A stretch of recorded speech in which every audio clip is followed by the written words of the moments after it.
NXT went off the air a few minutes ago. You know what Unpopular Review does. When after a wrestling show go off the air, we go on live. We're going to talk about some NXT. This is the last stop before the Great American Bash. It's also the last stop before Evolution. Let's take down this lovely banner. I know a lot of you guys would be excited to get a call from one Blake Monroe, but we don't have a call from her. Instead, you got us. Hi. This is Unpopular Review, the NXT review show, the NXT trio, if you will, the great Grand Slam Pooba, the sensational Sabrina, Estella, and we got, coming from Wednesday nights, we got a dog, a Maddog. Maddog, welcome to the NXT trio. Guys, Hi, how the hell are you guys? What's up? I'm sweating my balls off over here, but I'm glad to be here. Sabrina, Estella, how the hell are you? I'm fine. I'm doing fine. NXT was fine. Watching it on suspicious websites because I don't want to pay over $100 on YouTube TV was fine, although I couldn't watch some of it, but I did my best. There we go. There we go. All right. And I'm looking forward to talk about it. Guys, this is the last stop before the Great American Bash. The Great American Bash is this Saturday at an early start time, I want to say around 3 in the afternoon. Yep. Unfortunately, I won't be able to watch it live because I'll be at work, unfortunately, so I have to watch that back. But how are we feeling so far about this Great American Bash card? Well, if it's happening at 3, then I might be able to watch it before I go to a show later that night. But it seems like going to be a decent, good Great American Bash. I mean, a fun way to celebrate post 4th of July, literally a week after 4th of July. So why not? Jeffrey in the chat, shout out to you guys. We see you, George, Jeffrey. We see you, Said, also as well. Said gives you a compliment saying Sabrina with the Nikki Bella cat and look tonight. Do you want to tell them about this look tonight, once Sabrina Estella? Well, let's see. We were supposed to have what could have been a Bella Twins reunion on air versus the Judgment Day, but due to the unfortunate incident that happened with one half of the tag champions in Liv Morgan, they now turned it into a fatal 4-way to determine who will be the women's tag team champions. And Nikki Bella is now going to be in the Battle Royal instead. So I figure why not share some pride and some love, since later on in the show we'll discuss what happened when they said her name. But there we go. We got Jeffrey. I'm sorry, I mixed you guys up. Jeffrey's mentioned a little earlier. Also, George says we got the Kabuki Warriors reuniting. Yep, I think only for one night though. I don't think that's going to be going any further. Maddog, how are we feeling about the? That's so cool! Wow, that is very fantastic. Maddog, you know how are you feeling about the Great American Bash card, sir? I don't know, man. There's only 3 matches, so I don't know how I feel about this. I guess 4 tonight, but there's only 3 matches. I posted earlier in here, so I don't know. Really don't know. Something else might be going on at the same time, like Jeffrey said. Might be watching that instead and watch NXT later that night or something. Let's see. Watch a pay-per-view with only 3 matches and not have it be super long. Or watch another pay-per-view from another company that takes 5+ hours with a 1-hour pre-show. Yeah, right. But Kenny Omega's on that show, and he's amazing. So watch pay-per-views from a company I've been watching for over 4 years now, or watch another company whose pay-per-views I've only watched twice. Right. Oh, there we go. And I refuse to watch after the second time because I've forgotten how long they can be. I will sit here and say Kenny Omega. That's all I have to say. Just Kenny Omega. I will sit here and say Saturday is going to be a busy day. If you are a wrestling fan, you got Great American Bash, you got All In, and you got Saturday Night Main Event, and then on Sunday you have Evolution. So it's a pretty busy weekend. So I mean, I'm. Evolution will be fun, and I hope everybody that'll be watching the night of will have a fun time because I have plans that night. And to be fair, the plans that I have were announced long before they said when Evolution was going to be on. So there we go. But I'll watch when I come back home. So let's talk about NXT. We got real quick here. I saw the executive. He's in the chat and he said, "Don't hate him. He's a fan of the Cullen." You're entitled to that, sir. We got also Charmaine. She's in the chat. She says, "Hey, Maddog, my oldest son is a fan of AEW. His name is Scott. So, her Hi, son is a fan of Scott. AEW." There you go. We got said. He says, "No brainer for me. I'm not paying 49.99." Honestly, said, I'm with you. Like if you watch AEW, I have nothing against you. I'm just not paying that kind of money because I'm broke. So if you want to do anything, just to watch it over there. if you want to do something nice for me, buy me a taco because I'm broke. That'll make me very happy. We got George. He says Roxanne Perez is playing the Judgment Day. She is not the only one playing the Judgment Day. Finn Balor is the one playing the strings like a fiddle on the Judgment Day. When comes, he's going to take the title away from Dominic Mysterio. Finn Balor get kicked out soon. I'll tell you that. That's He's not getting kicked out. That group's going to be split down the middle. Yeah, yes, he's gonna turn on them. So Sabrina, Estella, why don't you kick off? I mean, we had NXT. I know you guys are looking forward for us to talk NXT. Real quick, you see this? What's going on? Hit that like button, hit that subscribe button, hit that notification button. If you're watching this through YouTube, if you're on Twitter, because I'm not. It was named Twitter. We refuse to call it by the letter of the alphabet that it is now called because it is literally the dumbest name on the planet. Sounds dirty. It really does, you know. It's missing two of those letters for it to sound even more dirty. That sounds very, some people say it's hard. Some people say it's hardcore, but like, I will sit here and say, if you're on there, hit that subscribe button. Not the subscribe button. The retweet button. That would help us out a lot. Yeah. So, Sabrina, why don't you tell us what was the first thing that happened on NXT tonight? So, what we had very briefly is, of course, they announced that members who are going to be in the Battle Royal, which we'll discuss a little bit later. We have Ricky Saints taking on the Vanity Project in a Gauntlet match tonight. Then we also have Joe Hendry and Santana taking on Ryze, Charlie Dempsey versus Tavion. And we started off with the Frat Pack. I just can't call them by that other name because it doesn't fit them for me. The Frat Pack going on a gauntlet one by one going up against Ricky, because if Ricky can beat all the members, he gets an NXT North American Championship title match against Ethan Page and gets to choose stipulation for said match. So we started off with Ricky Saints fighting Brad Baylor first, one half of Swipe Left, because I'm not calling them Swipe Right, because the only ones who will swipe right are the girls that look for chads that they think they can change. No offense to girls out there. That's your type. That's your type. If y'all like white boys that look like you could break them like a twig, then so be it. Jesus but Christ.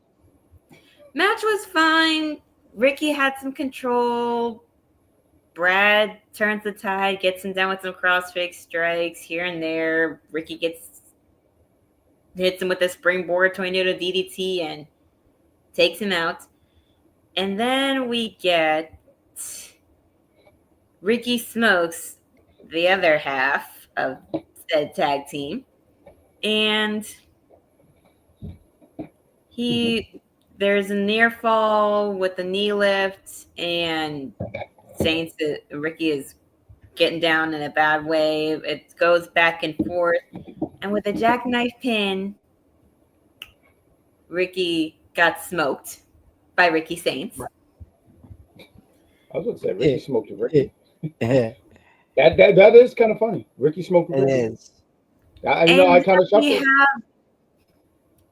And then we have the WWE Evolve champion in Jackson Drake going up against him, the inaugural WWE Evolve champion, before anybody says anything. Right. That goes on a little bit longer because you got to make one person in that group look good, even though none of them do a good job at doing that. But oh, there he is! Hi, Mr. Cat. Hi.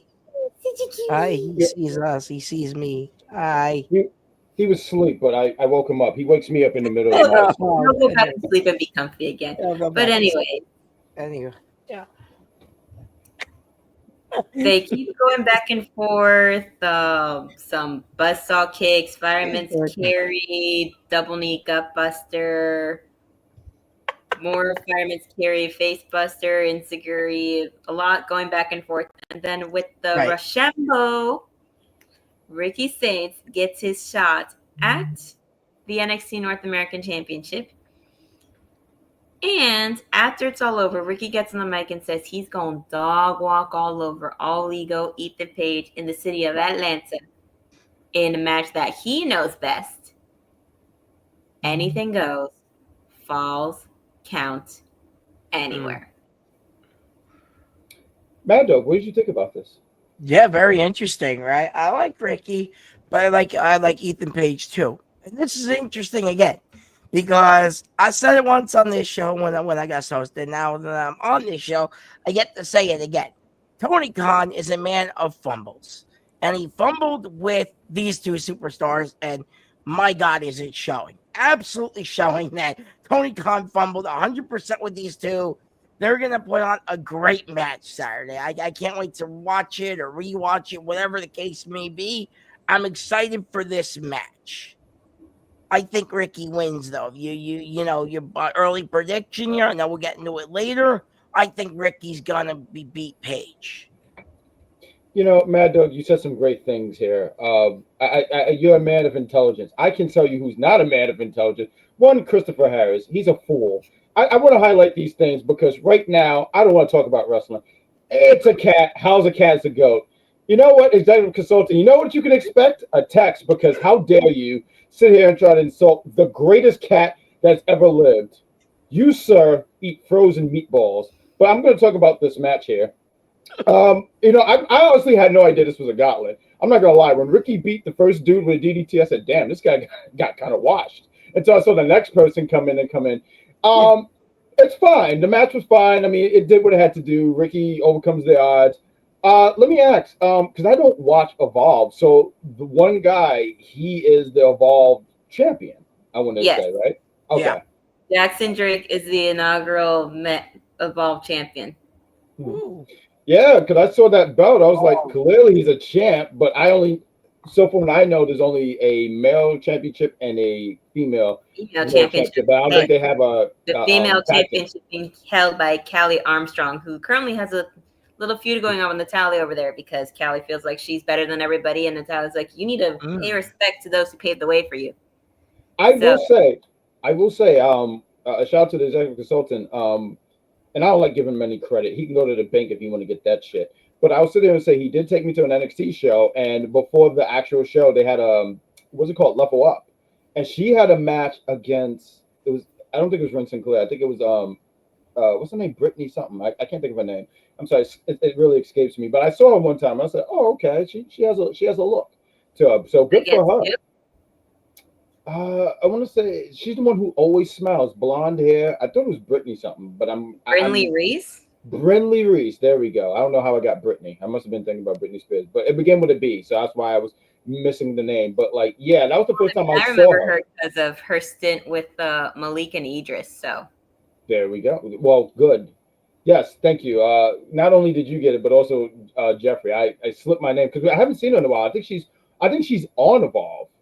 Because I don't see her anymore on NXT. I think she is not. There's a chance that some people you had seen before on NXT not being on NXT as much anymore. It's because they're on Evolve. They need to have over there to make Evolve seem, legit. Right, NXT is becoming less known as the third brand, so to speak. Yeah, because I was going to say, they also have Wendy Chu over there. I know there's some other names as well. I know before he got let go, Aura was on there for a bit. I think it's cool that, there's other place for people to go at and work at. What else do we have here, Sabrina, Estella? Well, after all that, we have backstage, we have Kehlani and Lola sitting down in the back with Zarya and Soul chatting excitedly about their tag match that they're going to have at Evolution against Judgment Day, the Kabuki Warriors, and another team that unfortunately I can't remember right now, but they're very excited, and Soul's basically feeling excited that she feels like she's going to be a 3-belt champion, even though they only allow her to bring 1 belt on TV. Mm-hmm. But Lainey Reid comes in and is basically telling us how she feels that she's not very happy, that she doesn't care about all of that with what's happening with you. And Kaylani tells her that you should just worry about Thea. And you got Lainey complaining about not being in the Battle Royal, and Kaylani challenges her to a match. So that should be interesting. Kalani Jordan recently engaged. Shout out to her. Congratulations to her and Carmelo Hayes. They tied the knot. I'm sorry. They got engaged over the weekend. So shout out to these young folks. Good for them. I heard about that. Well, that's cool. They say Melo don't miss, and now Melo gonna get a misses. You guys mean him. You guys are talking about him. Damn it, Sabrina Estella. Stop trying to win funniest host. Stop that. That was great. All,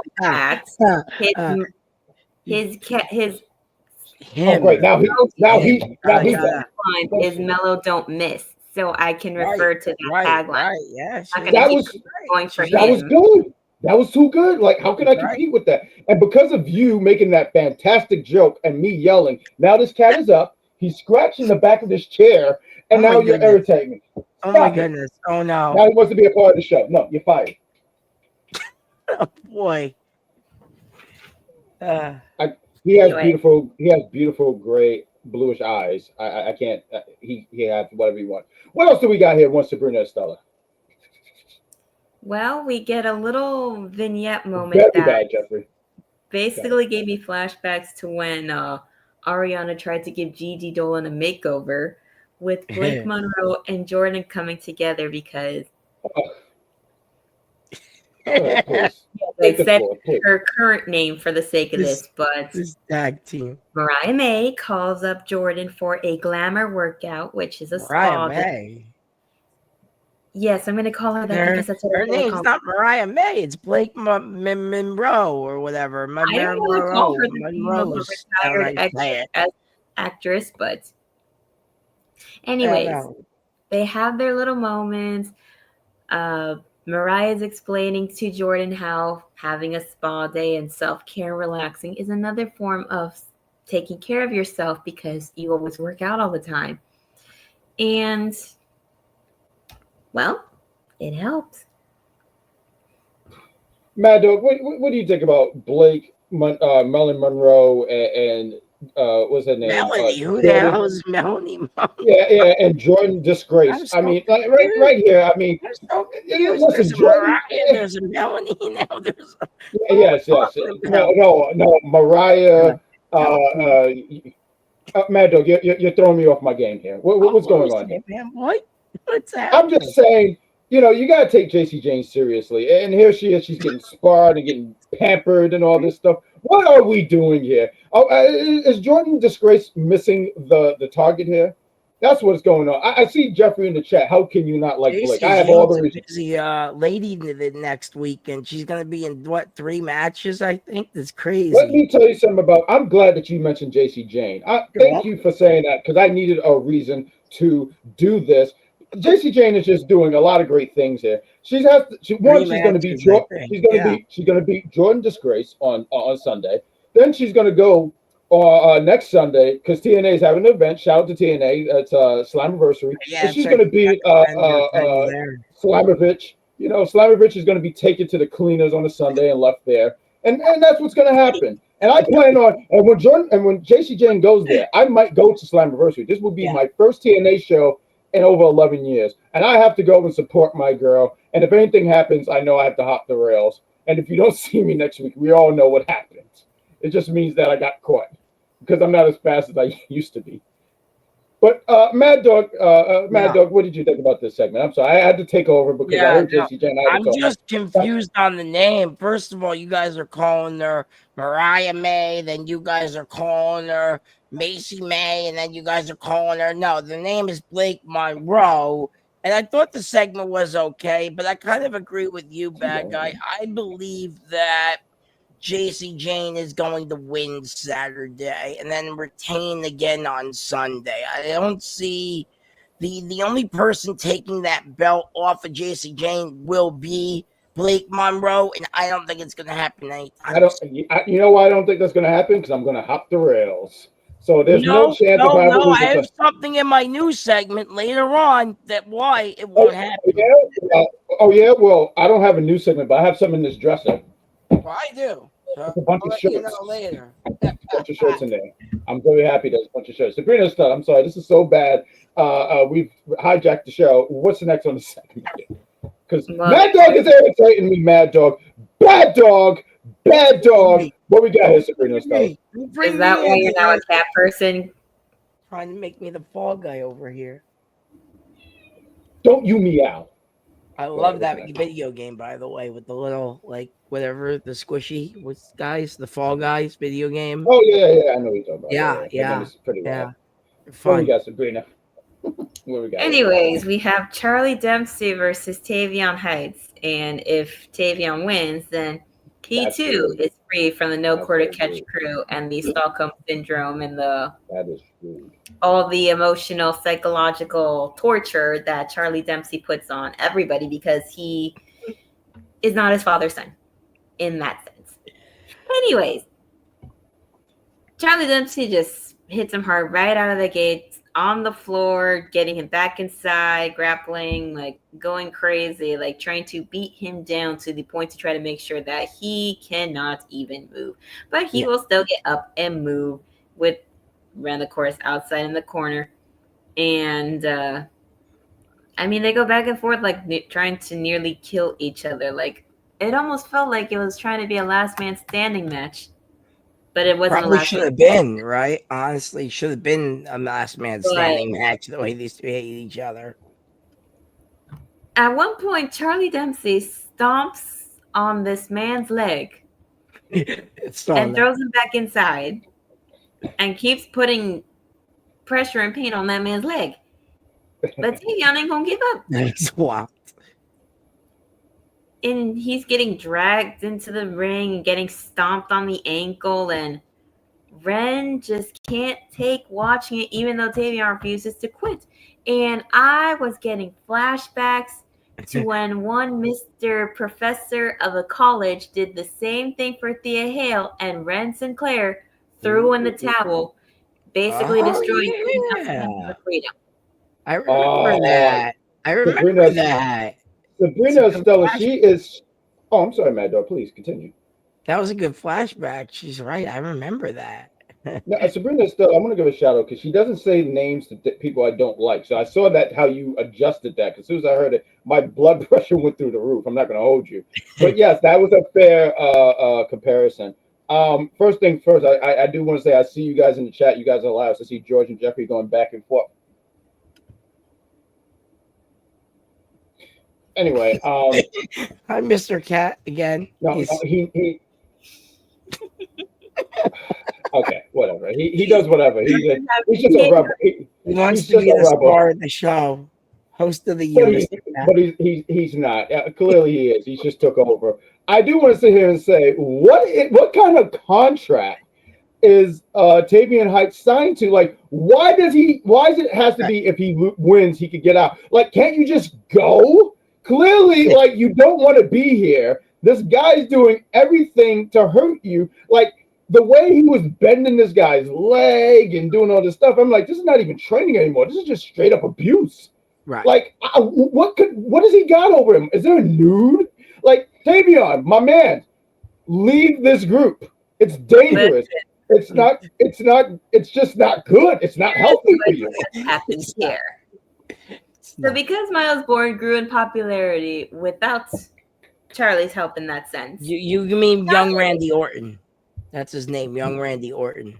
No, I'm not calling Miles that. He just That's looks what like he is. He's young Randy Orton. I'm not going to call him that. I'm calling him by the name they get by but his you'll name. Call Blake Monroe Mariah May. Well, that's the name. That's the name her mama gave her, so I'm calling her that right now. I don't know what Miles Bourne's real name is, so I can't call him his real name. Anyways, carry the thought. Once upon a time, Miles Bourne got popular on his own, being in the group without Charlie's help getting popular. And as people were noticing and paying more attention to him, especially with the solo stuff, Charlie was upset and incredibly jealous and showing it in a horrible way. So Miles earned his way out of the group. Tavion, seeing how things are going for him, how he's gotten more over with the crowd and how the people are behind him. And also having a chance to, I don't know, think for himself and do stuff for himself and not just because somebody's telling you what to do. He wanted to earn his way out as well. Charlie didn't want to have that because then the only person he can control is Ren. And Ren's already being controlled as it is. Hell, she stopped the match. She is very dedicated to the group. Yeah. And Charlie Dempsey got his wish in keeping Tavion there. And now he's going to make Tavion's life hell, just like a certain Mr. Tony Khan kept Ricky Saints captive and made his life miserable over there to the point of taking him out of bookings that he had at other companies. Yeah, but now he's over here putting on bangers. So isn't that crazy? Wrestling doll, like now he's in WWE actually about to put a banger on with Ethan Page, another guy Tony fumbled with. I mean, it's just crazy how it works out. So let me ask you guys this. Tavion is eventually gonna leave. When he leaves, what is next for No Quarter Catch Crew? I feel like this group has been a thing for 3 years, and it's been a while. And but they've had different members, and a lot of people have either been let go or whatever. So I guess my question to everybody is well, what happens with this group? Is this a done deal? What do we think happens here? It's going to be a done deal. Yeah, okay. I agree. Unless I think they're leaving. The male and female tag teams again, like they did years back. Right, they're gonna be good. Yeah, I just want to know why Charlie Dempsey's so just angry all the time. Like he's just in his matches and this thing. Like I don't know if this is the character or if this is the man trying to control all the people inside his group, right? Like I just don't get it. Because this man was furious in his group, and he's lost his grip on Miles clearly because Miles is gone. He's lost his grip on Tavion, but he's trying to keep his claws in, and he's gotten a grip on Ren so hard that she literally threw in the towel for Tavion to be alive. Now hosting the show. What's the next thing, Sabrina, Estella? Are you so serious? After that, Hank and Tinker backstage. Shit! We're getting hyped up for their title match. I can't believe that Mr. Cat just hijacked the camera. I mean, I kind of can. He's just enthralled by it. But anyways, Hank and Tinker are backstage getting hyped up for their match tonight. Right. When Lexis King is probing the fixtures in the back of the room, like he's checking for scores or something, and Javon Evans rolls in and he says he expects them to get theirs back and have that bouncy, and then what I'm assuming is the executive consultant's favorite part of the night, Jasper Troy blindsiding him and beating him down to the ground because, as we all know, that person is the president of the I Do Not Like Javon Evans fan club. And the tag champs try, the keyword is try, to keep him away, but he keeps beating Javon against the garage door that Lexus was at not that long ago. I found this segment funny. If I could just tie this all together, because there was a thing later where he beats up Javon again. It gave me, I know I've used it a few times on the show. It gave me Peter Griffin and the Giant Chicken, because Javon is like, yo, I'm good. And I'm like, no, I don't think you're good, dude, because your ribs are taped. And then this guy just falls on him. I think he just splashed him when he was laying down. I don't know why. I found that very hilarious. That's going to be a match at the Great American Bash. I know we're going to have some predictions about that. But I don't know. I just found that so freaking funny, seeing him get beat up. And I like Javon. Javon is he's cool to me. I mean, I think if we talked, I would have a headache because I'm in my 30s, he's in his early 20s, and the lingo that these kids got today, I can't keep up with it. So I admittedly, I literally Google abbreviations just so I know what the hell is going on, because a lot of times I just think the person's is making shit up. But I thought this was hilarious, seeing Javon get beat up. Oh, I'm sorry, Maddog. Did you have anything?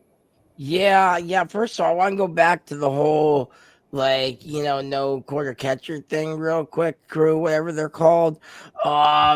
Young Randy's over because he's dating Stephanie Vaquer. We'll get to her He was later, over by the before way. people found out he So was. I think it was even before that. That's the huge reason why. First of all, I didn't know that they were even together until you brought it up. You might need to go check their Instagram because obviously it's a big deal.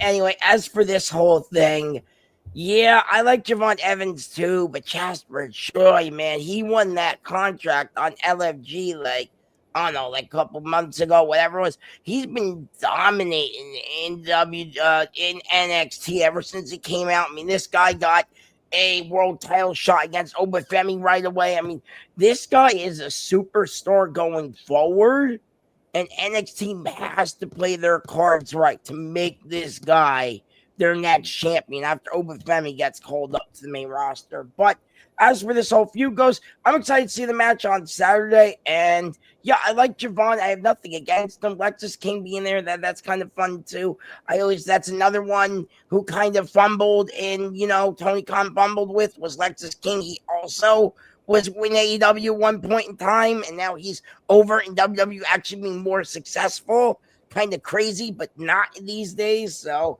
yeah, I like both. Yeah. I like the segment. I just wanted to touch on what you were saying. I think, and I agree with Sabrina. I'm sorry, what's the young gentleman's name is? He was way over before dating Stephanie Vaquer. I mean, if you listen to the stuff where the crowd was really behind him and they really, really like him, and I mean, he has a great story. I mean, I think he's partially deaf, right? I don't think he's fully deaf, but nonetheless, that's inspiring as hell. I mean, I have both my ears behind him, not him dating Stephanie. And again, even though I follow both of them on social media, nothing gets shared like right away that I see of them dating. So I didn't know that before you said it on the air. So I was just gonna say the highlight. George was mentioning that he follows Stephanie and never seen. I don't think I seen one picture that was shared, and that was a while ago, and that was, I guess, to confirm the relationship. But nonetheless, I mean, he got over on his own. I mean, his own merit, and shout out to him on that. What's the next? I feel like we never play commercials. We should kind of do. I'm sorry, this. You can go. You can play a commercial. That's fine. Let's play a commercial. I think we have commercials here. Do we have commercials here? We should. I don't see no commercials here. Okay, hold on. I'll look. I thought we had one. Maybe we don't. Getting back on track, Charmaine wants to know how you feel the release wrestling. Willie, how you feel about the release wrestling? I can't stay. Thanks for coming, Charmaine. It's obvious to me that you tapped in while we were live and missed the first 10 minutes of the show because we talked everything about the release wrestlers in the first 10 minutes of the show.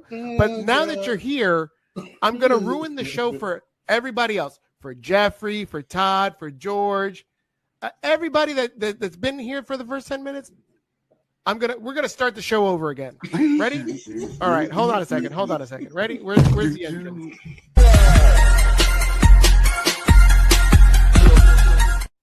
Hey everybody, welcome. It's Monday Night Raw Review Show. I'm Big Daddy Cool. Let's talk about who's your favorite release wrestler. Go ahead. He's crying because of he's crying because his favorite wrestler got released. I said release. Release. He's crying because of Jakara Jackson. That's his favorite release. What is the next thing that happened on Monday Night Raw, Big Daddy Cool? Get back on track, okay? What happened on Raw? Oh, hold on. That is the Monday Night Raw Review Show. You can check them out right after Monday Night Raw go off the air. I do have to say, have you guys ever seen EC laugh before? Yes. Yeah. Oh, this was the first time I ever seen it. I think it's amazing. I mean, he was very tickled. He was clapping. I've never seen him laugh. I remember.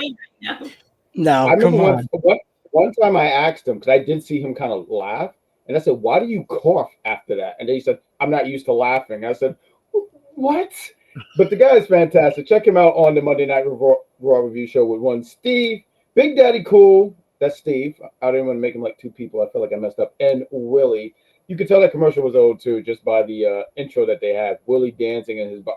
See, this is when I tune out for the Monday Night Raw, because I sometimes say I don't know what the hell is going on here. Because like I understand the title is Raw, but I don't know what the fuck's happening here. But once Sabrina Estella, this is the NXT Review Show. We want to thank you guys. We see Shawn in the chat. He says why we had to make this commercial about you. I mean, you did this. That was your fault, one Shawn. And now she thinks she's popular. Now she's just putting I have especially when he took over NXT with Shed at one time. What, him laughing? I think it's AI. What you call it? But what do we have going on next one, Sabrina Estella? Well, we had Team TNA versus Team NXT in Joe Hendry and Mike Santana going up against the Ryze. Stupidest name. Yeah, I'm not feeling that name, I agree. Anyways. Yes.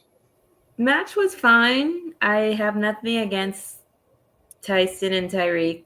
I don't really care too much for them as far as like their characters. In-ring work is fine. Santana's good. I remember watching him back when he was in the other product. And I like Joe Hendry. I think he's a fun character. Of course, the song's catchy. Like we've seen on the Chris Van Vliet show. He did that on purpose. But I mean, it was a good back and forth. Both teams worked well. And with the discus lariat from Santana on Tyson, they win. And even though Wesley ran interference and Trick Williams comes in to help for the distraction, lost. But unfortunately, for those being on the winning team, it didn't work out because Trick pulls out a trick attack. A brawl breaks out, and since there's 4 of them and only 1 Hendry and 1 Santana, they got taken out. I'm sorry, I just got to highlight. Jeffrey, he said, first off, you sound very uninterested. Sorry that we don't click the thing, but we want you to know that we're waiting. I didn't care for this match. I'll be honest, right. I didn't care for this match. The Ryze doesn't entertain me. I don't care that Wesley is on the team. I'm bored by them. I do understandable. I was literally on my phone for some of the time, just literally scrolling through social media and talking to some friends because I was bored. I do want to sit here and say, like, the thing I want to do before the year is up. We have an award show. It's always a great time. We hope that you guys join us later in the year and doing it. But God damn it, Jeffrey, with these good jokes. He's sitting there and saying, do they get high? That makes them rise. Damn it, that was good, Jeffrey. That was a good joke. I mean, before Wesley turned his back on them, they were in a treehouse and there was some smoke around them, and they were doing that segment a la 70s style, the circle scene. Says that he turned off the TV, so a lot of people. I'll be honest, I do like the team. I don't like the name, but I do like Ryze as a tag team. Are you serious? When I'm seriously, okay. I'd like them as a team. Not the name so much. I expected them to lose. I mean, you got this triple threat at Slammiversary. I kind of wish they would have kept it a one-on-one because there's just something about, hey, who's going to be the guy to take this TNA championship off of Trick Williams? Are you serious? Okay, give me a minute. Let me finish my thought. Okay, thank you. I would have liked it more if they kept it a thing, but I understand that Santana is very popular as well. Matter of fact, he is the HOG champion right now. Okay, fine. Take the floor, Matt. Please, take the floor. Okay. I like Mike Santana. I like Joe Hendry. I am a big fan of Joe Hendry. So, yeah, I was glad to see him on my TV tonight. Yay! Ryze, I don't care for them, honestly. They just don't do it for me. I don't know what it is. Here's the thing. I like Wesley as a singles competitor. I think he's great. But as a tag team, I just can't get behind Ryze. I just can't. I don't know. Just they don't do it for me. But anytime I see Joe Hendry, on my TV, it's a fantastic moment, obviously. I mean, once again, Randy Orton himself picked Joe Hendry for the WrestleMania match earlier this year. Randy Orton actually picked Joe Hendry. That actually just go show you how over this man is. I do want to sit here and say, I want to highlight this real quick. This is a damn good question. George asks, where is OTM? Let me ask you guys, is one of them hurt or something like that? I remember they came back. They had a great ovation when they came back to NXT. And to me, if I'm being honest here, I was looking at who could be potentially next individuals to take those tag team straps. I think OTM has what it takes. Yes. I just don't know where they're at right about now.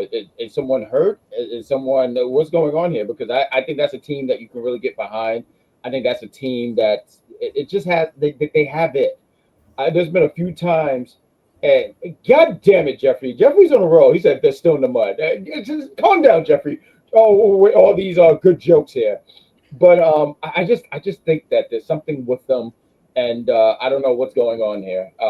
And I really want a lot for them. So, yes, I just wanted to highlight that. So that was a damn good question, George. And I never like to give George any credit. Matter of fact, I made him in 2K25, and I hit him with the octopus stretch. It's one of the most devastating maneuvers. I found out the reason why one of them's injured. By the way, I think it's Prince or Price. I think his name is Price. That's it. He's injured. That's sad because I feel like they had that one match. They came back. They had that one match, and I guess he got hurt. I don't know. Yep. But that's really unfortunate.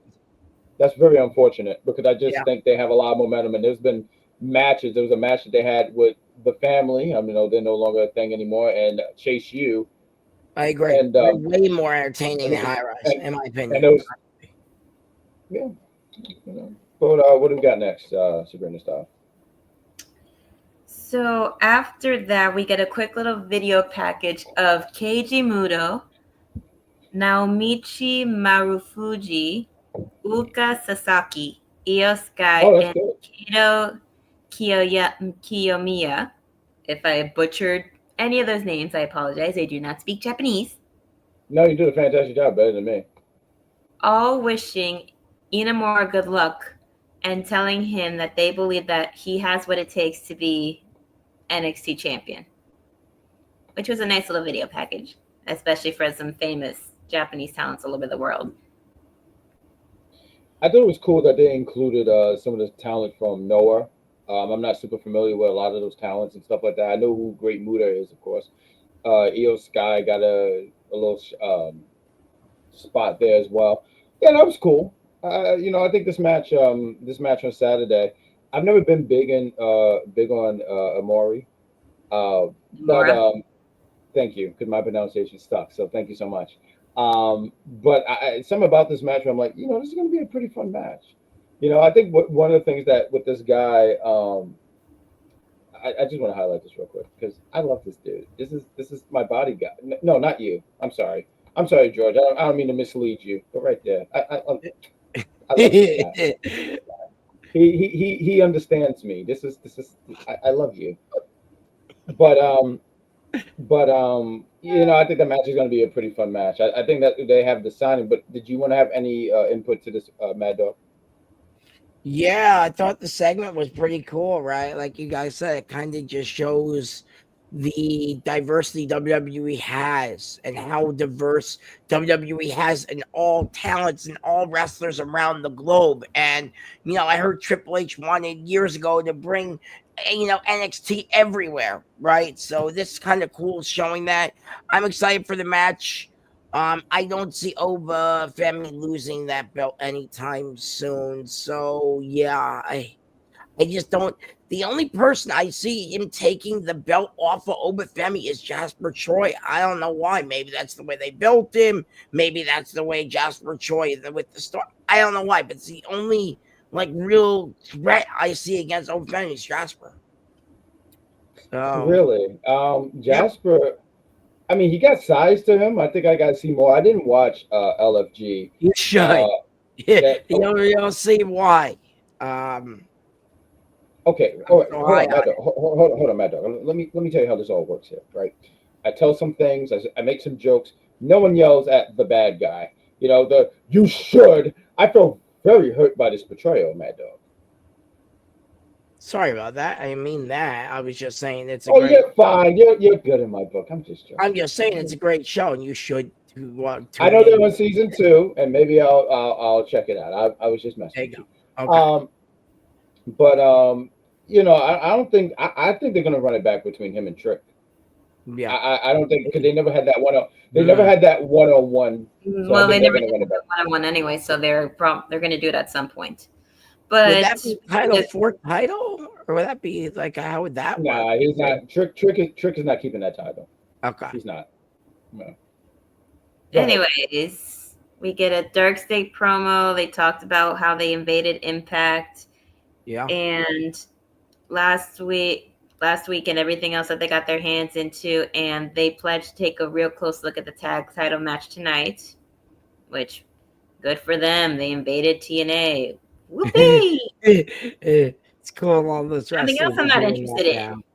Sabrina sounds very intrigued. I do have a picture, and I want everyone to stare at the camera as they were talking. Everyone loves my cat. I'm sorry. I made this little picture here. Boom. This was my thought when I was seeing this. The fuck is this? That's exactly how I felt. I love it. Wanted to throw that out there. Go ahead, Sabrina, Estella. Please take the floor. So after that, we get Briggs and Inamura making their entrance, and then Obafemi makes his entrance into the ring. Inamura gets on the mic and he says that Oba will be his greatest challenge, but he is ready and he is supported by Briggs, the fans, his friends, his family, and he will win with honor. Oba asks him, "Are you ready to lose with honor? Because the truth will prevail, and he isn't worthy to take the title from him." Briggs gets on the mic, and people started booing for a little bit, and says, Inamura's just being polite, and that, did you see what he did to Jasper last week? He beat Troy easier than you did. And I was thinking, well, Jasper did injure him in the beginning, but that's besides the point. And he's going to do the same thing to the Ruler, and at the bash, he's going to beat Oba's ass, and that he's going to do everything he can to make sure that Inamura wins, because this is their only chance. And Oba tells Briggs, this isn't your fight. And a brawl breaks out between them two. And Inamura does get hit. And then Briggs puts Oba to the floor. And Inamura overwhelms him and lands a Revolution body slam as referees come in to try to break everything up. Yeah. Maddog, do you have any input? Yeah.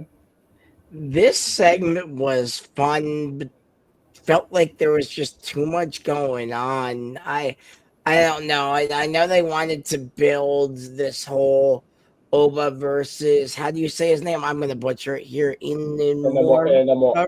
Yeah, I'm close. I'm close enough.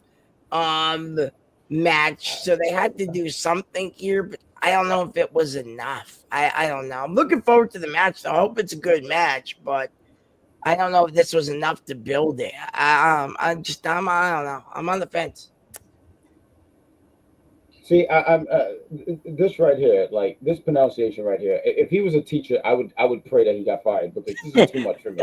But right here, this is how you pronounce it. Good job, Jeffrey. I know that I see you in the back. I know you're upset. There ain't nothing you can do to me because I'm on air. So please shut up. But and not you, Maddog. I'm talking about the guy in the back. We'll say Dr. Claw. I will sit here and say this. I did hear what I'm with you, Jeffrey, about this when he says this was more about Briggs, and it felt that way, because it felt like soon as Briggs took the mic, Inamura was like a back player. So I felt that too. I was like, wait, is Briggs having this match? Like, why is he getting so up in Oba's face? Like, Oba had all the right in the world to be like, yo, get out of my face. Like, look, him and Briggs, they had that triple threat last year. I always hate that. I went to Stand Deliver last year for Philly, and I missed the first, I want to say, 2 matches. God is good, because I made sure that we got in for the JC Jane match. So I am God's favorite. So I just want to throw that out there. But they had that match. It was a really good match. My point is, Briggs lost to Oba. So why are you getting in Oba's face like that, dog? Like, Oba is not going to put you down or do something with you. Like, please. Briggs is a big guy. I wouldn't say any of this to his face. I would be across the street, so I'm not going to pretend like I would say any stuff to his face. But really, Briggs. I'm not Briggs. Briggs got laid out by Oba, is my point. But yeah, I feel what you were saying. One Jeffrey. What else do we have here going on here? Well, we went back to the Jordan Grace, and I will say it for Matt so he doesn't get mad again. Blake Monroe. Thank you. That's her name. Yeah, you got one. I did. And gonna have to clip this too. Make sure we have it. You act like I'm going to deny that I ever said that name. I'm not going to, especially since it's on the internet. But anyways. I keep calling Mariah. I want you to know anyway. Go ahead. That Jordan isn't going to have the beauty treatment, that she doesn't need all that. She's like, really, what's the point in all this? But Mariah tells her she spent so much time training her body that you need to treat yourself and give yourself a little self-love and a little pampering. And then we get to her putting on the robe. She's ripping off the sleeves to make it more her own. She's not comfortable with the manicure. She's not happy with the masseuse not giving her a rougher enough massage. But she does admit that it's not bad and that she doesn't really look different than she normally does. But Mariah does say, this is more fun, isn't it? And then we get to Kehlani versus Lainey. I mean, it's a fun segment. I mean, it's a little cheesy, but like, I don't mind cheesy. Like I said, it gave me flashbacks to when Ariana tried to give Gigi a makeover. Oh yeah, I do remember that. Yeah. Or like when they did the NXT 2.0 stuff, there was a lot of like cheesy stuff. I remember one where it was Trick and Mello and they went in a haunted house or something like that. Yeah. That was so one wild. where like Mandy Rose, she got sunburned or something like that. It was a lot of cheesy stuff going. My point is, I don't mind a little cheesy sometimes in wrestling. So that was I didn't mind that. Matter of fact, when she ripped the sleeves off, I was like, that makes sense. What else do we got here? Well, after all that, like I said, we had Kehlani versus one Miss Lainey Reid, and George did ask, is it me or just Jordan Grace look short and Blake Monroe look tall? Jordan Grace is 5'1".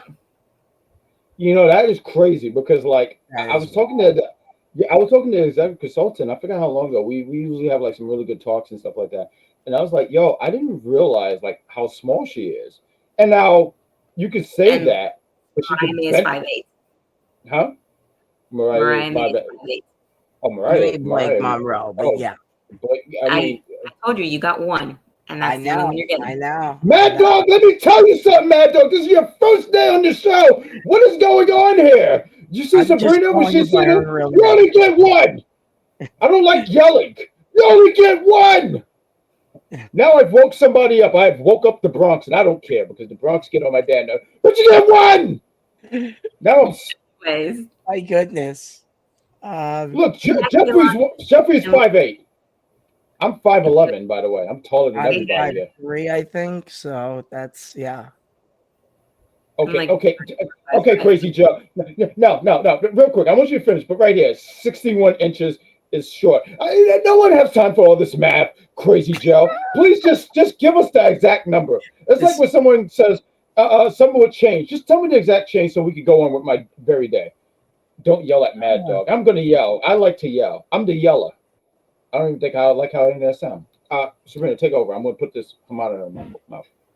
Well, like I said, we had Kehlani versus Lainey, and it was mainly Lainey attacking the legs because everybody knows that Kehlani is very much a high flyer, and if you cut down a leg, you cut down her normal style.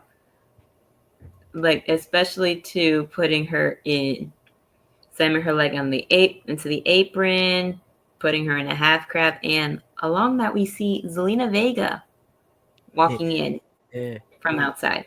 So cool. And she's in a full Boston Crab. Jordan's clawing her way to the ropes, and she rolls Lainey into the ropes for the break. And with a split-legged moonsault, which it didn't look like she got it all, but she got enough to pin Lainey and shut her up. I'm so sorry, Jeffrey, you're rude. All right. Speaking of short, Selena. Okay, like Selena will. Not the tallest person in the gosh. world. She's Have a not. laugh She about it. says, "What isn't she like? 4'11", 5 foot? What is her exact height? I love Zelina too. Zelina's a sweetheart. Um, Lena lost like 4 straight Zelina is also matches. 5'1". Oh, she's 5'1". Okay. All right. There's somebody that How tall is her husband? Her husband's Alistair Black. He is Yeah, Yes. no, he's a tall. tall. He's like 6 foot. He's like 6'7". Yeah, But he's Zelina's a small girl though. She's very yeah. small. No, she's very small. Like she took a picture with a giant tennis racket, and someone said, "Oh, this must be an accurate picture." And that's very rude. And by the way, I didn't put that. This match, it was fine. There was something to put Kalani on the card. Lainey, they have been giving her, and I see what you're saying. Said like she's been losing a lot, but they're giving her TV time, and I feel like the TV time that they have given her, she has done pretty well. Like I don't want to sit here and say like, oh man, I'm sold on her and I'm a big fan. I got to see a little bit more from her, but I think that there's something there. Um, she loses. I did want to touch on what you were saying about the one of a kind split moonsault. The way she did it, I thought it looked cool. Like she got enough of it, but it looked like when she jumped and turned, it looked. I don't know. It's hard to describe it, but it felt like, oh man, it just. I don't When know. she I could. legged and did the turn, it didn't look like she got it all, but Mhm. she got enough. And then apparently Lainey Reid didn't get enough of a beatdown because after it was over, Thea Hail came in and started beating her down some more, and they fought out of the ring. And as I was watching Kaylani looking at everything, I was just like waiting for somebody to just come out and try to hit her, but nobody did. Yeah, I was thinking. I was thinking that too. I was thinking Yeah. somebody was going to come out. But speaking of somebody getting hit, as Javon Evans was getting looked at backstage, Jasper Troy comes in to beat him up some more because he's bored and has nothing. Jasper Troy Yeah, he beat the hell again. out of that kid. Yeah, he beat the hell out of that kid. He said, But "I'm not done with you." nope. After that, we get a vignette of the D'Angelo family. Tony D, Luca, and Channing arrive in his storage room to talk, and they're all looking like they're going to fight, but Rizzo comes in and tells them all to basically shut up and sit down. And Stacks, being Stacks now, takes a dig at now Tony D is the leader, and she says that I called this final showdown because, first of all, if I told y'all what this was for, none of y'all were going to show up, and they all agreed.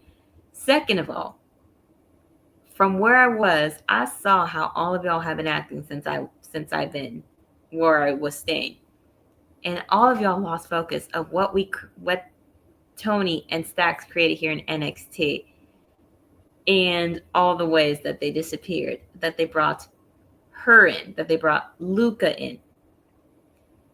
And she gets on Tony for not working hard in Vegas to get them back together before, because she told him, y'all, I wanted to sit down and talk about it earlier. You said no.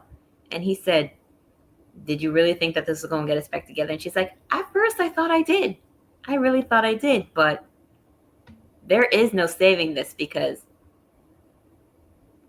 once doubt creeps in after trust is broken, there is no fixing it. She says every time Stacks hurt Underboss, he thinks he deserves better. Every time Luca signed a document, he wondered if Tony had his best interest in mind, and that Tony D will always be worried about stabbing in the back. That I did what needed to be done, spoke to Ava, and got y'all a triple threat match next week to put this to bed once and for all in one final battle. And then Stacks is complaining, saying, I'm being set up. And Tony says, well, isn't that the puck on the kettle black? And Luca does point out that Stacks was the first to turn. And Tony says, you ain't no better than him. And they both said that we can't stand each other. And that Tony said, y'all might as well just put the cup. And so Luca said, I needed to get out of your shadow and away from him. And Tony says he's done, and they get up. And Stacks does say, don't let me catch you by yourself. What do you got here, Maddog? There was a lot to unpack. This whole thing, and I've said this a couple episodes ago when I guest hosted NXT. This whole thing felt like a real mobster movie, you know. Like this feels like a Wilson Fisk, bad guy from Daredevil. The Wilson Fisk. This whole like underground underboss mob movie thing, and I really like it. Oh, look, there he is! Wow, that's so cool. We can do that. That's awesome. There he is. There's Wilson Fisk from Daredevil. That's awesome. That's so cool. Thanks for that. Anyway, like I was saying though, but I also kind of agree with them. It's time to put this story to rest. I think it's time to call Tony D'Angelo up already. I think he deserves to be on the main roster. I can definitely see him going to SmackDown for sure. Maybe feuding a guy like Solo Sikoa. Maybe, getting involved in that type of scene, the United States champion scene. But this needs to end. Yeah, I agree with them. This needs to end so I can see Tony finally get called up to the SmackDown. Oh, you see him being called up. I think he does, yeah. I mean, if he gets called up, I'm interested in seeing how long the gimmick lasts, because I don't know if this gimmick that he has here has a lot of legs on the main roster. I think it works very well in NXT, but I don't know about the main roster. He's been down there for a long time. He's been down there since the whole NXT 2.0 stuff. This stuff here, I don't know. Like, I don't hate the Tony D'Angelo family stuff, but I can't say I was super invested in it. Cool. It all ends. What I think next week they're gonna have a triple threat, right? Okay, cool. That's cool, I guess. We got Jeffrey. He asked questions. I have a question. Will Rizzo tell us what she's been up to in the safe house? I think eventually that gets forbidden. Maybe she will, maybe she won't. That's not super important right now. And you said for a shame on those men for women having to put them in their place. Sometimes someone needs to put some men in their place when they're being stupid. And sometimes it has to be. And that's all I'm going to say on that. I did want to highlight, because we got Good Chris in the chat, and he said Roxanne Perez has 20 losses on the main roster. I love how, like, you guys are keeping count of who's winning and losing. Everybody loses.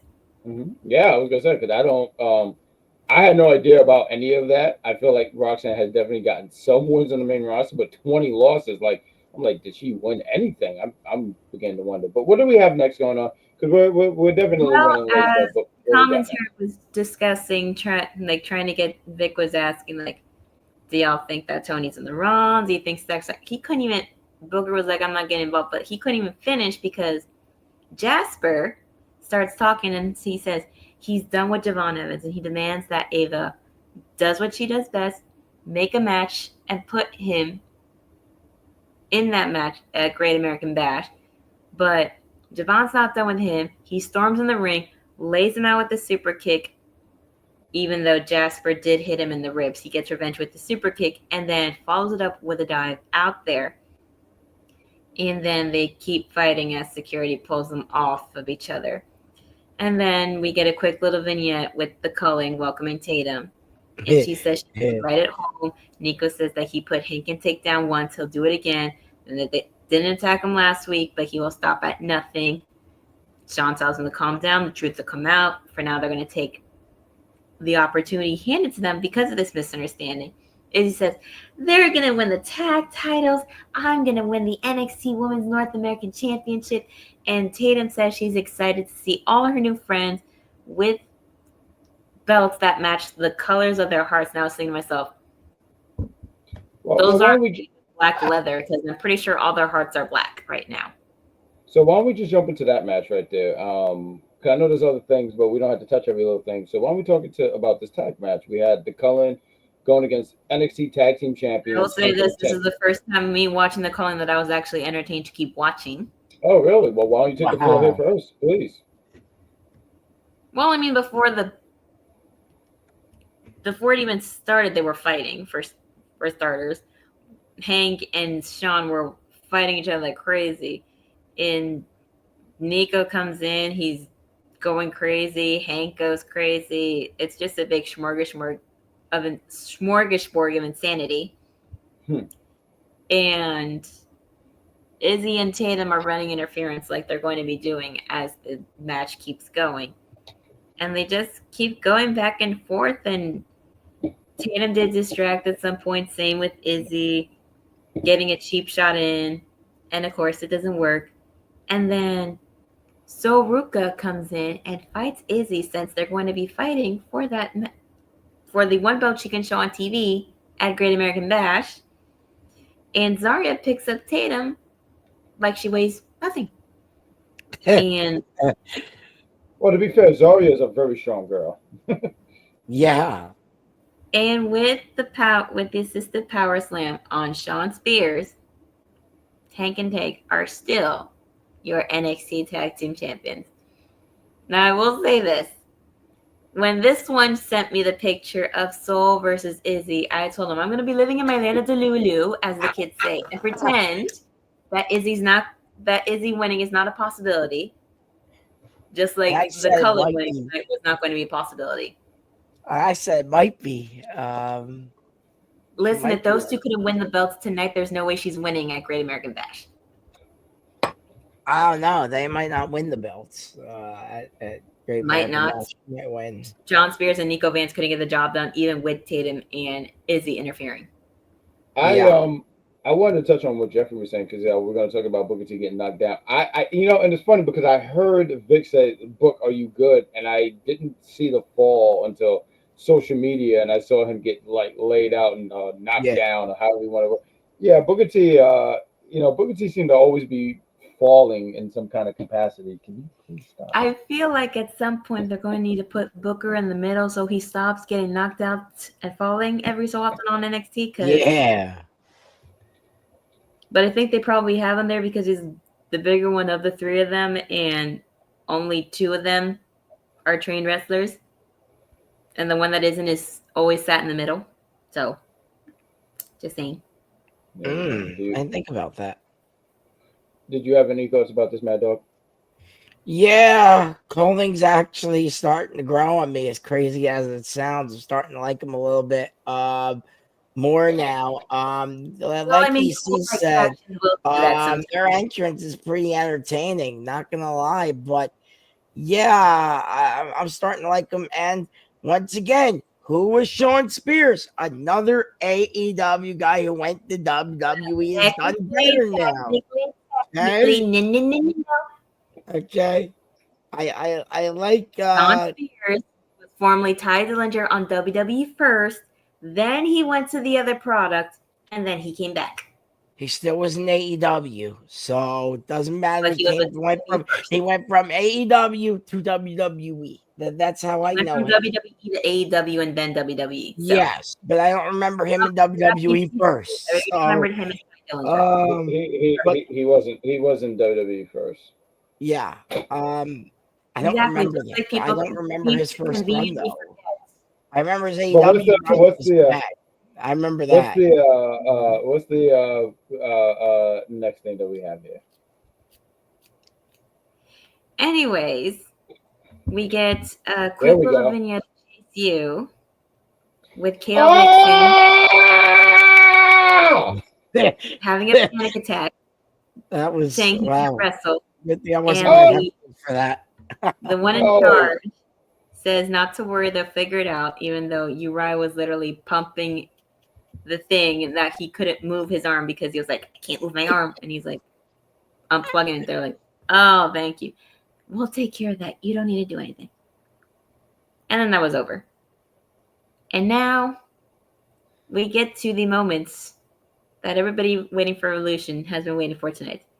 Ava Raine is in the ring for the summit, and she's talking about the first Evolution, October 28th, 2018. How she was in high school at this time, watching, talking about how Io was in the finals for the Mae Young Classic, and now she's a world champion. How Charlotte and Becky brought the house down. Hold on, Sabrina, still before you keep going, I'm so sorry. Because you're doing a fantastic job. I didn't want to interrupt you, so forgive me. I love that she was mentioning these things that were happening, and there was so many names. They were like, when Nikki Bella was in the main event, I was like, with who? And I get that they don't mention. I know that. Of course, I know that. But still, you laugh. I love when they do things like this. Like, if you ever watch some of the stuff that WWE does, and someone's not with the company anymore, not on good terms, whatever it is, right? But they'll have a way where they kind of got the camera zoomed in on whoever they're talking. Like, I remember when John Cena got hurt. This was probably in '08, and John Cena walks in the ring, and they were talking about his story, and then they cut off where he was going to go face to face with Kurt Angle. I was like, who did he face? A Black Shadow? Did he face Bacon? Like, who are these people that we're talking about? I feel like who else did they mention in here? Because it was not only Nikki Bella, there was another one. Oh, Io Shirai. She was in the finals of the Mae Young, and she was in the finals of the Mae Young Classic. You know who it was? Tony Storm. It was Tony Storm. I just always find it humorous when it's just like they find a way to like to go over certain people's names. Because I feel like if they say these names, it's like a landmine. If they step on it, they'll just explode or something like that. I'm like, okay, all right, whatever. But the wrestling community always finds a way to do that, even if a name is mentioned or not. Just like when this name was mentioned, there were a few people booing here and there when she said Nikki Bella made it that these women and some that were in the Battle Royal that year paved the way. Some were booing a la Liv Morgan when Liv was like, Nikki didn't pave the way. Nikki paved the way for some people. There are major Nikki Bella fans out there. That's true. There is. Look, I'll be the first to say both Bellas did a lot for WWE. They did a lot. I'll say I'm not like a lot. Nikki Bella is one of the longest running, if not the longest, Divas champion at 301 days. I like Brie. Don't sell Brie short. And she's married to Bryan Danielson too. I like him as well. That's Brie Bella. That's Brie. Brie's married to Bryan Danielson. Yeah. Nikki was with somebody, but unfortunately stuff came out and they split up. Things happen. I know about that. But no, I like both of them. I will say I'm not like a big Nikki Bella fan, but okay. No, carry on. Sorry. Ava announces the 6 women that will be representing NXT in the Battle Royal. Jada Parker, Lola Vice, Kehlani Jordan, Lash Legend, Izzy Dame, and Tatum Paxley. And that they're going to show everybody why NXT steps up and steps out, that they have the deepest women's division. NXT is the land of opportunity. And she did mention that JC Jane is going to have her match in Evolution against Jordan Grace. And Fatal Influence comes in. And I thought they were going to come in to say, well, why isn't Fallon Henley and Jasmine Nix in this Battle Royal? That's what I thought they were going to come out for. But no, that's not important. You know what's important once Sabrina Estella? I know I kept cutting you off, but I made sure to have some clips ready because you know what this was all about? I'm going to play it right here for you folks. Everyone listen. To JC motherfucking James. That's right. It was about JC James. Clip everybody. Somebody clip that. I made sure that I saw that on social media and I said, I need to have this so much. So it's about JC motherfucking James. That's right. That's the only time that I'll ever give Andre Chase any credit because, but go ahead. Anyways, JC asked, hi, Ava. Do you remember me, the NXT Women's Champion? And that you don't need to talk about the Battle Royal when I'm going to be defending my title. And that the death of the division is all on Fatal Influence and for Jordan Grace. He says, everybody, JC Jane is running her mouth again. Act surprised. That's rude. And Evolution is about the women who paved the way for them. Right. Not you. And that when she takes the title, she's going to steer the division into the future. Enter Lash. I don't think she has a license to drive a boat, so I don't believe that. Anyway, Lash Legend comes in. She loves this. It's a gift for her to keep fighting over that title because when Lash Legend, the Bougie Bully, goes ahead and wins the Battle Royal, she's going to go on to win the big title at Clash of Paris. Enters Stephanie Vaquer. She says that she respects that JC beat her. But on Sunday, Jordan is going to beat her, and she's going to win the Battle Royal. And then enter the Dungeon Dolls in Natalia and Maxine Dupree. This is a lot. For people that remember, formerly known as Sophia Cromwell, when she was there, and Von Wagner looked, and her had a brief little weird thing going on with that and Robert Stone. But Maxine goes to bat for Natty. Like, if y'all are going to talk about evolution, the women that paved the way, y'all better be talking about the boat. And one of us is going to win the title in Paris. Might be the fashion capital, but we gonna come to show up and show out. And Natty says the Dungeon Dolls didn't come to play; they came to win, and they're going to be the final two in the battle royal. And you just see women coming in left and right. You see Zelina Vega, you see Julia, you see Jada Parker coming in the mic. She says to keep that energy because she's going to be on point at Evolution, and you best believe it's going to be her time because she's going to throw everybody out that ring. And then she jumps in, she goes in through the bottom ropes. A brawl comes in, and Ava Raine gets out and tries to restore order with the referees, but with all the women fighting, there is no order that's going to be restored there. And that's what ended NXT tonight. Maddog, what do you got here? Because I'm going to take the floor. So please. Thanks. Wild craziness. Just what the hell? It was like one after another, after another, after another. More people showed up. More people showed up. More people showed up. I get it. They got a big PLE Saturday and Sunday. I get it. But they had everybody showed up. And who got the biggest pop out of all the people was definitely Stephanie Piquet, who was most definitely winning this damn Battle Royale thing and going on to Clash of Paris. There's no doubt in my mind Stephanie's not winning that Battle Royale.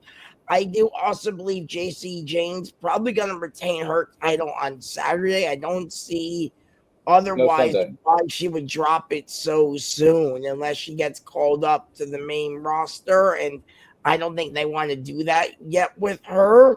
So, but it wasn't nice to see all the little callbacks, that Ava mentioned in the beginning of the whole segment. But yeah, this was just everybody for themselves, and it was fun to watch. It was a fun little, brawl in the NXT. One of the things I feel like Julia was such a back player here. So, like, shout out. I think it was dope that they gave Jada Parker some mic time and she was able to talk and stuff like that. And when she's on the mic, she's comfortable. She's legit on the mic. Like, I don't feel like she's playing anything. She's legitimate on the mic. But I just didn't like how like Julia was just like when she was walking. I said, why are they treating Julia like a player 2 character? I kind of didn't like that. Everyone knows how I feel about Ava. Ava does everything but her job. I feel like JC wasn't getting enough praise. And you hear Jordan Disgrace. She gets the mic, and she's just like. Look, I feel like we're all in the same age group, where when you had to adjust your radio and you had to adjust it right because then you hear number static. It's just number static here from Jordan Disgrace. I can't wait for JC Jane to beat her at Evolution. And I'm going to be great. I will be wearing my JC Jane shirt. It is over there. I don't know why I have Mr. Cat's hair on there. Now he's grounded. But with all that said, why don't we do some quick predictions here? There's 5 matches on this Great American Bash show. So, guys in the chat, why don't you join us for this? And also, let's just do it. So let's go with this. We'll go with this. It's a singles match we have. Javon Evans going against Jasper Troy. Make sure I got that gentleman's name correct because that is a big guy, and I feel like he rips people in half for fun. So who do you guys got going over in this match here? I'll start with you, Sabrina Estella. Well, if his ribs are somewhat better than tonight, then I think he'll have a fairly good chance at some way, somehow beating the giant like David beat Goliath. What you got here, Maddog? For who? Again? What match? We have Evans against Troy. Oh yeah, Jasper. Absolutely Jasper. Jasper Troy's winning that match. No doubts about that. Reaper gets one over Javon. Absolutely. I honestly, Jasper got to go over here. 2 matches that he's had. If it happens, so he has to go over. He lost to Obafemi. He lost to Inamura. He got to get some kind of win here. He got. I mean, like he has a good look. He's a giant man, but if he keeps losing, I think that could affect him. So I think I do agree with you guys that Troy gets the win here. We have a 4-count anywhere match for the NXT North American Championship. We have Ethan Page defending his championship against Ricky Saint. If I could take the floor here real quick, I think we have a new NXT North American champion. I think Ricky Saints takes the championships here. So what? Okay, everyone's agreeing with that. Okay, I'll still give you guys the floor. Do you guys see that as well? Ricky. You got Ricky. Okay. What about you? Same thing with you, Maddog, right? I'll give you the floor. Yeah, absolutely. Ricky's becoming your new champion. Let's go. So we'll go with this one here next. We have a singles match for the Women's North American Championship. Excuse me, I'm sorry. Soruka with Zaria. I have the. We have the picture. Yeah, good job. Yeah. We have the picture. Thank you for that, sir. Going against Izzy Dame with Tatum Paxley in her corner. Maddog, I'm going to give you the floor here first. Here, who you got going over here? Wrestling Doll's gonna kill me, but I say we're getting a new champion. I think it's gonna be Izzy Dame with the win, and I think Tatum Paxley is gonna help with that. I think there's gonna be some sort of buffoonery going on where Cullen's gonna get this win. Yeah. All right, let's see. It's about this big. Meanwhile, Soruka has help that's about this big. So in my land of Delulu, as the kids say, Soruka will retain. All right. And no, Matt, I'm not going to kill you. Just he wins. Believe me, if I wanted to kill anybody on screen for who they picked in predictions over the years, a good portion of UPR probably would have been long gone by now. Wait, why is everyone looking at me? Revolution, I'm not looking at you, but I'm not looking at you, Ron. I'm looking at just my camera. Okay, yeah, I know who you're talking about. If I could, I would just throw a pebble at this guy's knee. I always, I do want to give a shout out to me because I'm fatally injured right about now, but I'm doing the show after having a fatal paper cut. So I'm doing this show, so I think you guys in the chat should give me some respect here. Because I'm here, I'm injured. The doctor said you can't do podcasting after this, but I said I'm gonna do it, doc. I got Soruka retaining as well. I just wanted to throw that out there. Izzy's snow will be snatched, and the Cullen will have to snatch it back. We have We have Jordan Disgrace going against Blake Monroe, Marilyn Monroe going against the fantastic JC Jane and Fallon Henley. It's a tag team match. There's the picture again there. Yeah, that. Look at my champion. My champion who's on NXT and TNA. Everyone praises one. Stephanie Bakura. Stephanie Bakura is great. I don't want to pretend like she's not. She's fantastic. But she wasn't going on TNA. Yeah. She's gonna be bothered. But JC Jane, she's everywhere. Matter of fact, she might be in GCW and take their championship. I don't even know if they have a belt. But my point is, she's great. Probably does have a belt. No, I'm saying GCW. I don't know what they have over there.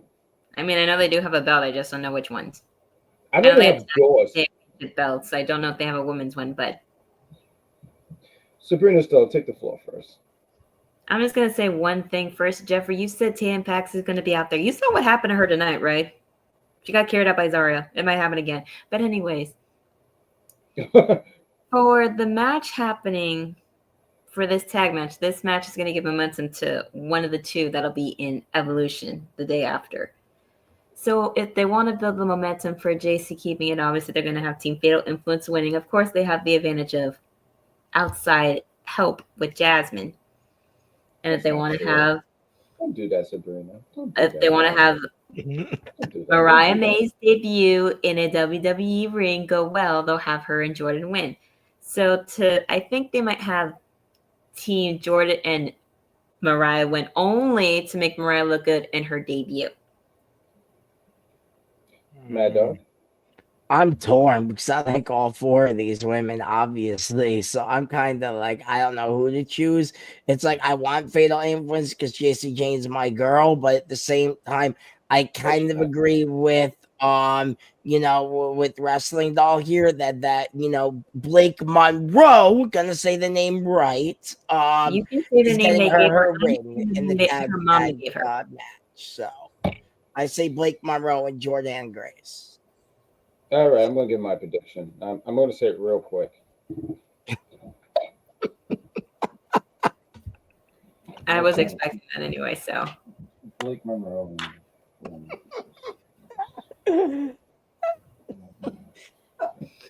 All right, I said it. I'm not repeating it. You heard it here, guys. I'm not going to repeat it, but you heard what I said. Basically. So. And we have Obafemi defending his NXT Championship against Inamura. I think this is going to be a really good match. It's going to be intense. There we go. There we go. Look at Inamura's face. He looks like he's ready to punch a wall. Yes, he is. Well, I mean, Japanese wrestling, they tend to be like that sometimes. And I've watched a couple of videos with a friend of mine. I'm like, wow. Oh, yeah. Compared to them, American wrestlers are wimps. Yeah. I mean, look, I see everyone in the chat and they're saying I think stuff I was going to retain, but Inamura will try his darndest. Right. I was going to say this. I see a lot of people in the chat and they're writing like, this match is so predictable and Obafemi's going to win. But I don't think that makes a match bad. If I could just sit here and talk to you guys seriously, one of my favorite matches, AJ Styles is on my Mount Rushmore of favorite wrestlers. And I sit here and say all this to say, thank you for that. I sit here to say, when he went against Brock Lesnar, I want to say that was 2017, I knew AJ was going to lose, but that match was so fucking fire. Like, I enjoyed that match so much. So I hate the idea of like, oh, it's so predictable and that makes the match bad. I don't think so. I think when you have two great elements in a match, you have something special, even if you know the outcome. That's just my personal opinion here. And I sit here and go like, Inamura, he's starting to kind of grow on me a little bit. I wasn't feeling him originally and stuff like that. Obafemi, he's just been such a beast and so dominant. And, like I sit here and go like, I think this is going to be something special. So I sit here and say like, and I agree to that, Jeffrey. Yeah, sometimes predictability is good. I think a lot of people want to be just shocked to be shocked, and I just don't think that's always the way to go. Because there's sometimes when people try to shock all the time, because then nothing is shocking anymore. Right. I remember real quick. I'm sorry, I'm showing my age here. And many years I've watched wrestling. 2010, they turned Jeff Hardy heel. I thought that was terrible. I still think that was terrible. Why did they do that? Because they wanted to be so shocking. Like, what's shocking about man? I feel like someone backstage said, "Hey guys, I have a great idea. How about we just shock the world that Jeff Hardy's a bad guy?" I don't know why it made it sound like an evil Mickey Mouse, but it was even evil Mickey Mouse again. I'm just saying sometimes they try to shock people, and that's not always gonna work. Right. So that's all. That's my 2 cents. I'm not going to talk anymore. But what do you guys got for this? Like I said, Oba. But Inamura is going to try his darndest. Oh, you sound very interested, Maddog. I think it's going to be a very good match. The thing is, Obafemi's not losing. You know what I mean? There's just no way in my mind Obafemi's losing that belt yet. No, I don't think so. I think he keeps the title. And I still think we're getting that one-on-one with him and Trick Williams. We don't know when, but we're going to get that one-on-one. Real quick, Jeffrey said his heel TNA run. Yeah, it just exactly like it. I mean, and there's people who do enjoy his run, his TNA heel run. It's just, I'll say for myself, I didn't like it. But Maddog, it's running late, but still, we're gonna get your segment in here because you have some stuff about news, right? Yeah, I do. We can play that intro for this guy so he can do the news thing. That would be great. Yeah, I do have it somewhere. Hold on, I gotta find it. You want me to hit the intro for you? I will do it.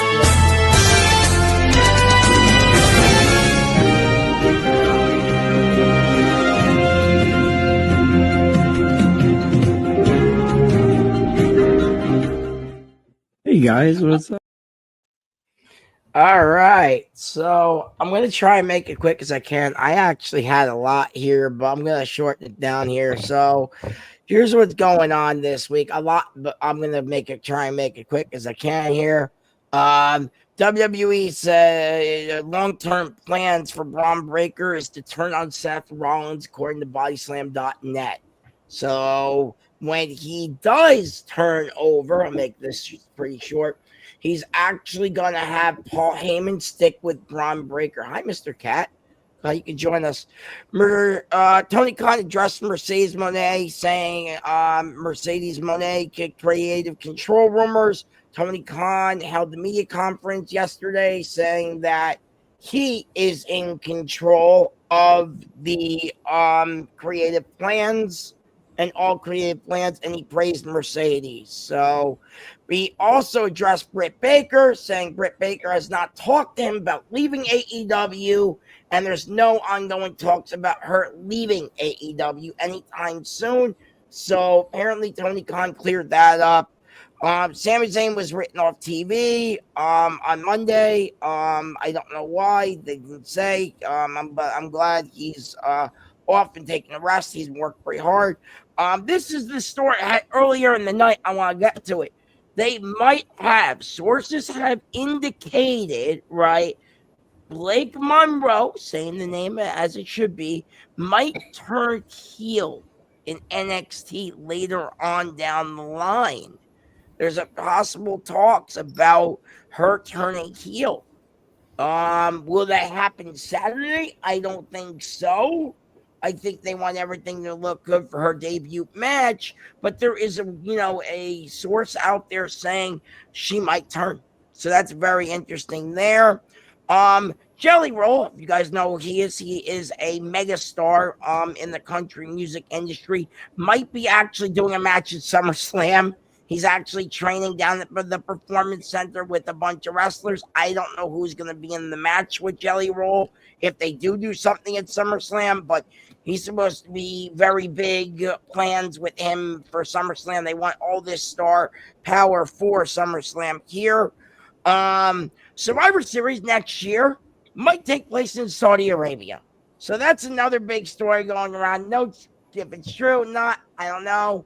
But that is kind of another thing. And the couple other things I got here, there was a break-in the other night at Becky and Seth's house. No arrests have been made. They're okay. I believe Seth Rollins and Becky were actually on Raw last night. I believe this happened actually just last night. I believe some cash was stolen. They have no criminals caught yet or anything. It's an ongoing investigation. But Seth was the one who actually reported the break-in actually. So Seth Rollins did call that in. That was from TMZ.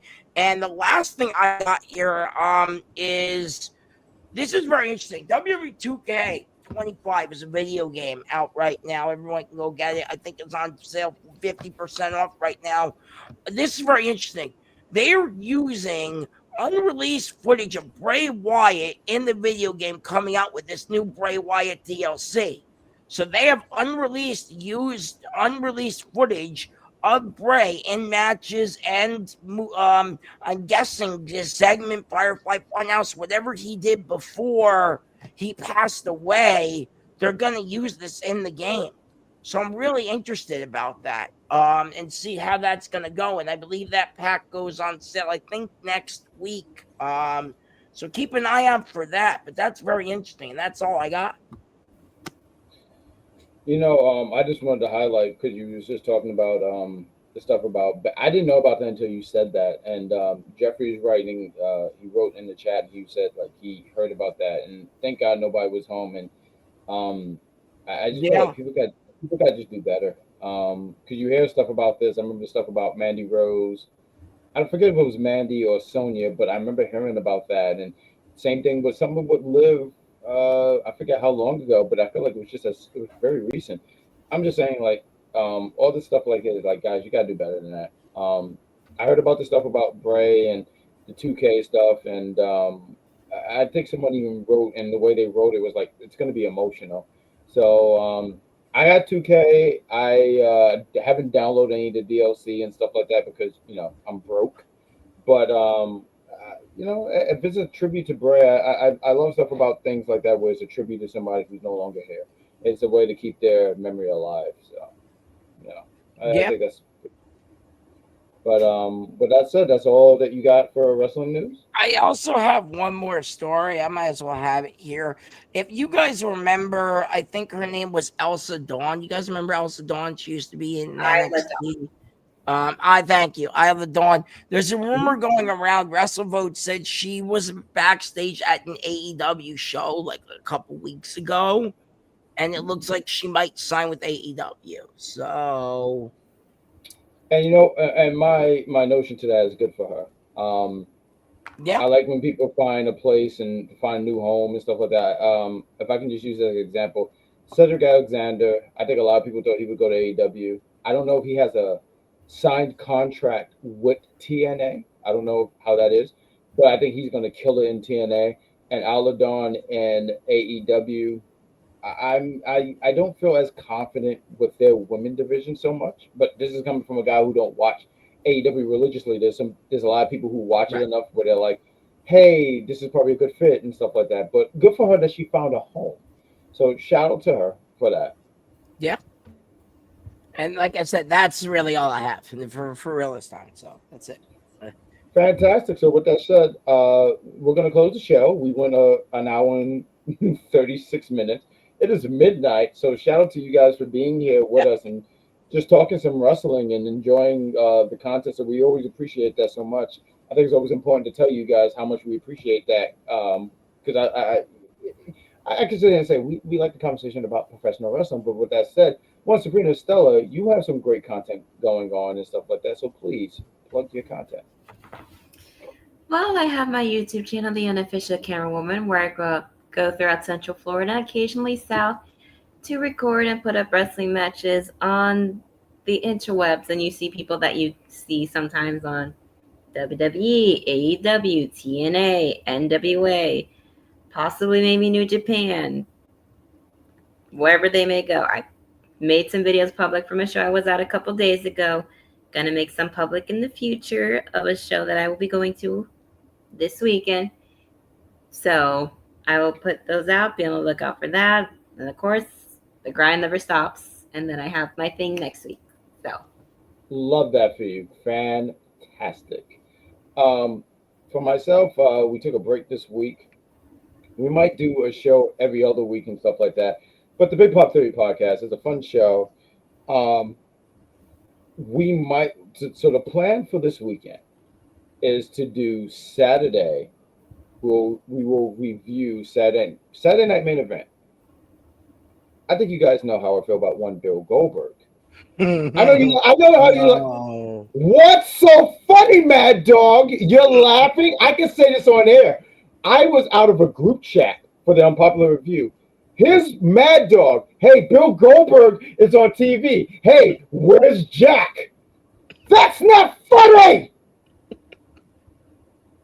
And you're laughing. You think you're funny. You're just a comedy. And whoever brought me back, rude. But by the way, we're going to do a Saturday Night Main Event review.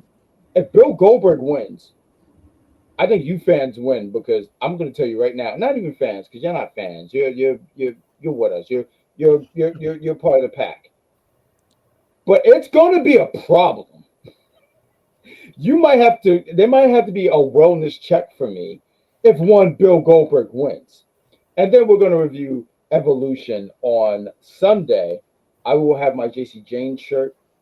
It's going to be glorious because she's going to win. And I can't wait to laugh at everyone in their face and sit here and say, like, keep hating on success because you smell like socks that has been in an onion bag because you stink. And that's my point. And that's all I wanted to say. But please follow. I might resign from UP. I might quit. I might quit podcasting if this happens. You might never hear from me again. I will take off my Instagram, my Twitter. Everyone. And where's Jack? We haven't heard from him. I live in a cave now. That's what's going to happen. I live in a cave. But that's the show. Mad Dog, thank you. You're a great addition to the show. We're going to work on how to tidy up the time span of everything. But we have a lot of content here on Unpopular Review. So let's do some quick plugs here. Sabrina, Estella, do you want to take the floor on plugging? We're not going to put a graphic, but you're going to plug. Okay. I'll take the floor here. You want me to? Okay. So on This is old, but okay. this is definitely very outdated. We didn't need this at all. Yeah, not at all. Like that's so outdated. Like you. I want you to know the person backstage expect a text because you fucked up.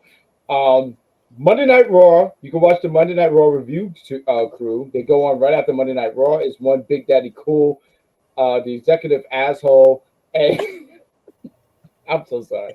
The executive consultant and Willie Stimmen Beeman. You can catch us here on Tuesday, right after NXT go on the NXT Trio, the Undisputed Trio, as you will.